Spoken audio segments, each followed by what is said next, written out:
Welcome to ಪೌಷ್ಟಿಕ food channel. ಇಂದಿನ ವಿಡಿಯೋನಲ್ಲಿ ಕಾಳು ಮೆಣಸಿನ ತಿಳಿಸಾರು ಅಥವಾ ಪೆಪ್ಪರ್ ರಸಮ್ ಮಾಡೋದು ಹೇಗೆ ಅಂತ ನೋಡೋಣ. ಮಳೆಗಾಲಕ್ಕಂತೂ ಇದು ತುಂಬಾ ಒಳ್ಳೆ ರೆಸಿಪಿ.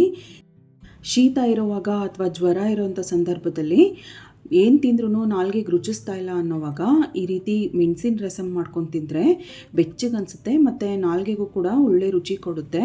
ಬಿಸಿ ಅನ್ನಕ್ಕೆ ಸ್ವಲ್ಪ ತುಪ್ಪ ಸೇರಿಸಿ ರಸಮ್ನ ಹಾಕ್ಕೊಂಡು ಹಪ್ಪಳ ನೆಂಚ್ಕೊಂಡು ತಿನ್ನೋದಕ್ಕೆ ತುಂಬ ಟೇಸ್ಟಿಯಾಗಿರುತ್ತೆ. ಅಥವಾ ಒಂದು ಸಣ್ಣ ಗ್ಲಾಸಲ್ಲಿ ಹಾಕ್ಕೊಂಡು ಕುಡಿಯೋದಕ್ಕೂ ಚೆನ್ನಾಗಿರುತ್ತೆ. ರಸಮ್ ಮಾಡೋದಕ್ಕೆ ಮೊದಲು ಬೇಳೆನ ಬೇಯಿಸ್ಕೊಳ್ಳೋಣ. ಕುಕ್ಕರ್ಗೆ ಅರ್ಧ ಕಪ್ಪಷ್ಟು ತೊಗರಿ ಬೇಳೆನ ಸೇರಿಸಿದ್ದೀನಿ. ಇದನ್ನು ಚೆನ್ನಾಗಿ 2ರಿಂದ 3 ಸರಿ ತೊಳೆದ್ಬಿಟ್ಟು ತೊಗೊಳ್ಳೋಣ.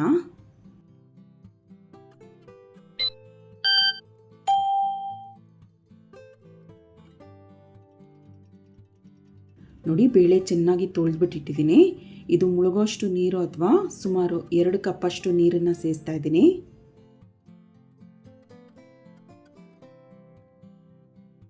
ಹಾಗೆಯೇ 3 ಮೀಡಿಯಮ್ ಸೈಜ್ ಟೊಮೆಟೊನ ಕೂಡ ಸೇರಿಸೋಣ. ನೋಡಿ, ಈ ರೀತಿ ಟೊಮೆಟೊ ಕಣ್ಣನ್ನು ತೆಗೆದುಬಿಟ್ಟು ಈ ರೀತಿ ಕಟ್ ಮಾಡಿಬಿಟ್ಟು ಸೇರಿಸೋಣ.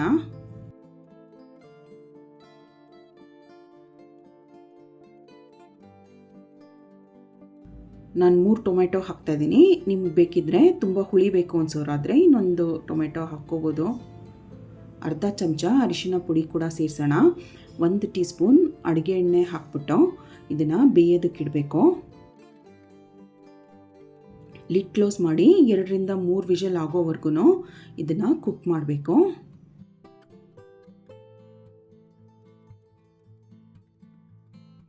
ನೋಡಿ, ಬೇಳೆ ಬೆಂದಿದೆ.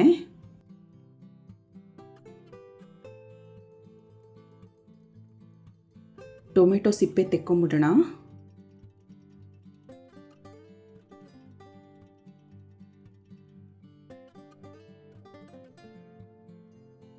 ಮೂರು ಟೊಮೆಟೊದೂ ಸಿಪ್ಪೆಗಳನ್ನ ತೆಕ್ಕೊಂಡಿದ್ದೀನಿ. ಇದನ್ನು ಮ್ಯಾಶ್ ಮಾಡ್ಕೋಬೇಕು.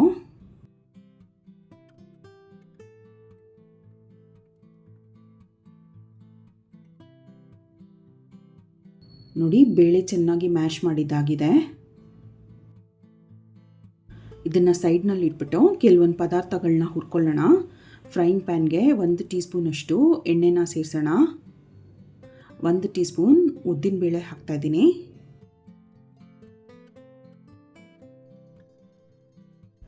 ಕಾಲು ಚಮಚ ಮೆಂತ್ಯ ಕಾಳು ಹಾಕೋಣ. 2 ಟೀ ಸ್ಪೂನ್ ಕಾಳು ಮೆಣಸನ್ನು ಸೇರಿಸ್ತಾ ಇದ್ದೀನಿ. ಮೆಣಸಿನ ತಿಳಿಸಾರಾದ್ರಿಂದ ಮೆಣಸು ಸ್ವಲ್ಪ ಹೆಚ್ಚಾಗೇ ಬಳಸಬೇಕಾಗುತ್ತೆ. ಲೋ ಫ್ಲೇಮ್ನಲ್ಲಿ ಇದೆಲ್ಲ ಚೆನ್ನಾಗಿ ಹುರ್ಕೋಬೇಕು.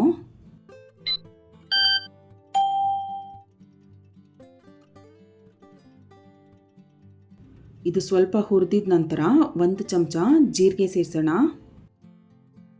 1 ಟೇಬಲ್ ಸ್ಪೂನ್ ಧನಿಯಾ ಕಾಳನ್ನು ಕೂಡ ಸೇರಿಸ್ತಾ ಇದ್ದೀನಿ.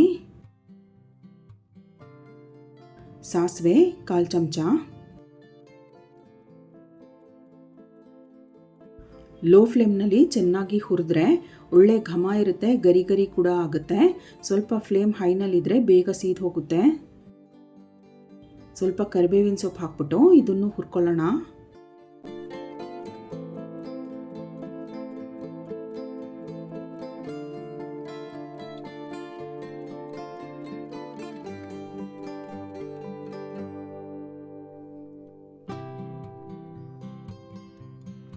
ಇದು ಹುರಿದಿದ್ದಾಗಿದೆ. ಸ್ಟವ್ ಆಫ್ ಮಾಡಿಬಿಟ್ಟು ತಣ್ಣಗಾಗೋದಕ್ಕೆ ಬಿಡೋಣ.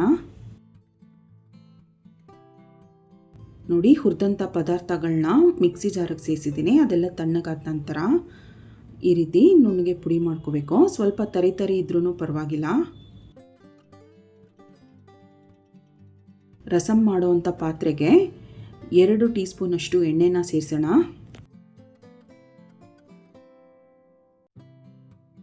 ಸ್ವಲ್ಪ ಜಜ್ಜಿರೋ ಬೆಳ್ಳುಳ್ಳಿ ಹಾಕ್ತಾಯಿದ್ದೀನಿ. ಸುಮಾರು 20 ಎಸಳಷ್ಟು ಬೆಳ್ಳುಳ್ಳಿನ ಜಜ್ಜಿಬಿಟ್ಟು ಸೇರಿಸಿದ್ದೀನಿ.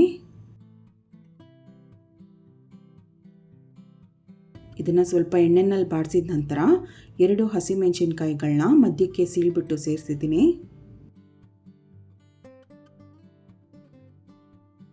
ಸ್ವಲ್ಪ ಹಿಂಗೆ ಹಾಕೋಣ.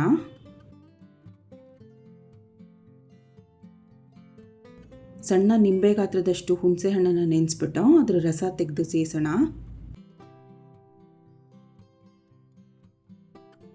1 ಕಪ್ಪಷ್ಟು ನೀರು ಹಾಕ್ಬಿಟ್ಟು ಇದು ಒಂದು ಕುದಿ ಬರೋದಕ್ಕೆ ಬಿಡಬೇಕು. ಸ್ವಲ್ಪ ಕರಿಬೇವಿನ ಸೊಪ್ಪು ಕೂಡ ಸೇರಿಸಿದ್ದೀನಿ. ಇದಿವಾಗ ಕುದಿಯೋದಕ್ಕೆ ಬಿಡೋಣ.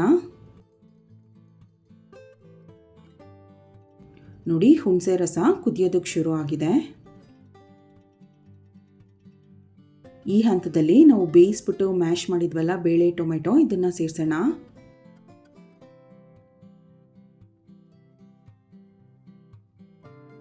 ಇದು ತುಂಬ ಗಟ್ಟಿ ಇರೋದ್ರಿಂದ ಇನ್ನೂ ಒಂದು ಸ್ವಲ್ಪ ನೀರು ಸೇರಿಸ್ಬೇಕಾಗುತ್ತೆ.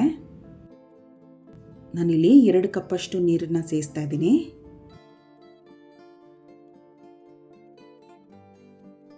ರುಚಿಗೆ ತಕ್ಕಷ್ಟು ಉಪ್ಪು ಹಾಕೋಣ.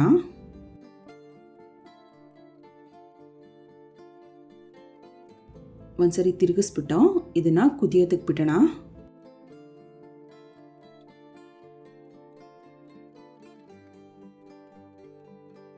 ನೋಡಿ, ರಸಂ ಕುದಿಯೋದಕ್ಕೆ ಶುರು ಆಗಿದೆ. ಈ ಹಂತದಲ್ಲಿ ನಾವು ಪುಡಿ ಮಾಡಿಟ್ಟಿದ್ವಲ್ಲ ಅದಷ್ಟನ್ನು ಸೇರಿಸ್ತಾ ಇದ್ದೀನಿ. ಪುಡಿ ಹಾಕಿದ ನಂತರ ಚೆನ್ನಾಗಿ ತಿರುಗಿಸ್ಬೇಕು, ಇಲ್ಲಾಂದರೆ ಪುಡಿ ಗಂಟಾಗಿ ಉಳ್ಕೊಳ್ಳುತ್ತೆ.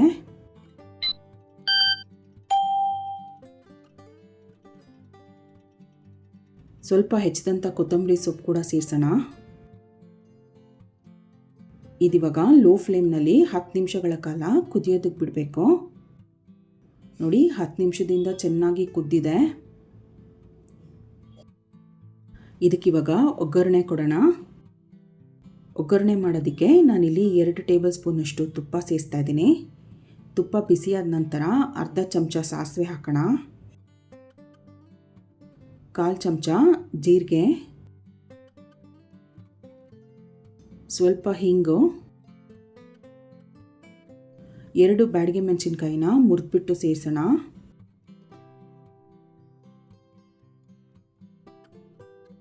ಸಾಸಿವೆ ಎಲ್ಲ ಚಿಟ್ಕುಡಬೇಕು.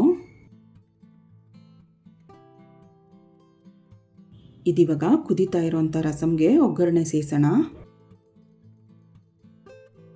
ಒಗ್ಗರಣೆ ಸೇರಿಸಿದ ನಂತರ ಜಸ್ಟ್ 1 ನಿಮಿಷ ಕುದಿಯೋದಕ್ಕೆ ಬಿಟ್ಟರೆ ಸಾಕು.